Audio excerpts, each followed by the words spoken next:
So hari ni Aina dekat section 16. Aina nak tengok dekat pasar moden ni ada apa. Okay, kalau korang masuk-masuk kat sini je, korang boleh nampak kat sini ada jual barang-barang masak, barang-barang dapur kan. Lagi apa lagi kita ada kat sini? So, banyak sayur kat sini. Okay, ada buah.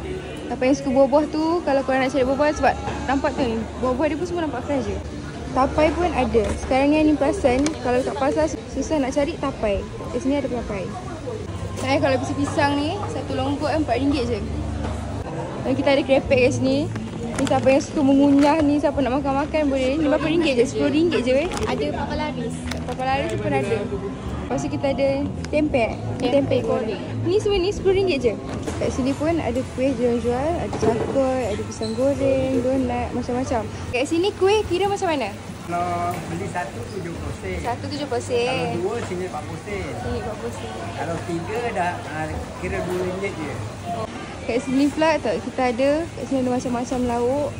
Ni macam nasi dengan lauk. Kita ada tu, nampak? Ada bihun sup, mi sup ayam, mi kari, lontong, soto ayam. Dia jual ni apa?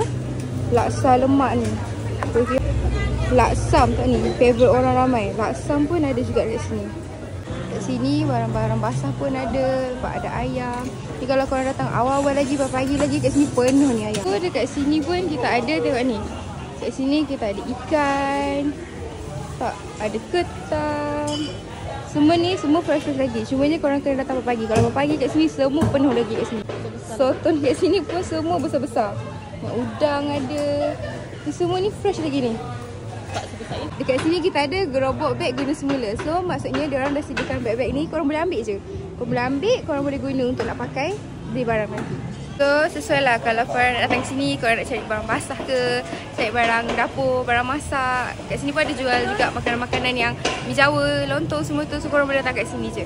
So kalau korang nak, korang boleh datang sini. Apa-apa pun kita santai je.